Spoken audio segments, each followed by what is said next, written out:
programang ito ay rated SPG. Striktong patnubay at gabay ng magulang ang kailangan. Maaaring may masiselang tema, lengguwahe, karahasan, sexual, horror o droga na hindi angkop sa mga bata. Naisipan naman nitong si Moira na talagang gagawin nila ni Balahadja. Dito na nga ay talagang pumunta dito si Zoe sa kanila at nung makita ni Zoe ang kanyang lolo ay talagang sobrang malungkot siya dahil sa kanyang mga nakikita. Dito na nga ay talagang galit na galit siya dito kay Moira dahil sa mga ginagawa nito dito kay Don Pepe.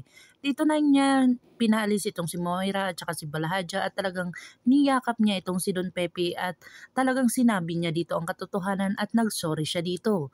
Dito na nga galit na galit si Don Pepe sa kanyang mga narinig na kung saan kinampihan niya pa naman itong si Zoe. Dito na nga talagang pinalaya siya ni Don Pepe na kung saan sinabihan siyang demonyo. Dito na nga talaga hindi mapatawad ni Don Pepe itong si Zoe kahit na ilang beses itong magmamakaawa.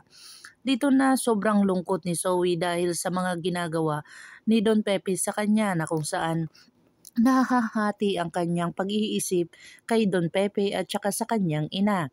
Dito na nga sinabi ni Moira sa kay Zoe na talagang wag na siyang umasa na tatanggapin siya ni Don Pepe bilang apo dahil hindi niya totoong lolo iyon. Dito na nga ay talagang sinabi ni Moira na talagang tutuhanin na nila ang kanilang mga plano na kung saan ay kakampi niya itong si Zoe.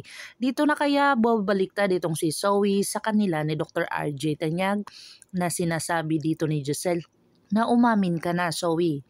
At lalong-lalo na si Dr. RJ Tanyag ay pinagsabihan na din siya na kung saan magsasabi ng totoo. Dito na kaya hihipuin ang puso ni Zoe para umamin ng katotohanan o talagang kakampi siya sa kanyang ina na kasamaan na kung saan pagtatakpan pa rin niya ito. Si Dr. Carlos Benitez ay kumpirmado na talaga na iniisip nila ni Annalyn at saka ni Giselle kung ano ang kanyang mga ginagawa dahil concern ito kay Zoe at hindi dito kay Annalyn na siyang anak ng kanyang asawa. Nagtataka si Annalyn at saka si Giselle kung bakit si Dr. Carlos talaga ang kinakausap ni Zoe sa kanyang mga problema. Dito kaya ay namumuo ang sa utak ni Annalyn na mag-ama sila ni Dr. Carlos Benitez at saka ni Zoe. At talagang si Dr. Lindon ay talagang napakasama dahil itinatago pa rin niya ang sekreto ni Dr. Carlos sa kanyang kaibigang si Annalyn. Dito na nga si Lynette ay talagang takot na takot dahil sa iniwan na siya nito ni Regan at saka ni Harry. Dito na nga ay nabasa na ni Harry ang kanyang sulat dahil siya ay nanganganib at talagang ang buhay niya ay hindi na kalmado dahil sa dalawang taong nanloob sa kanila. Dito na nga ay talagang ang tapang ni Harry na binalikan itong si Lynette.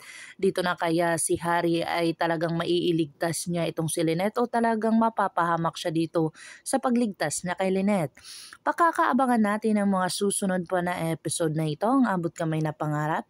Kung bago lang po kayo sa aking channel, please like, share, and subscribe para ma-update po kayo sa mga susunod pa.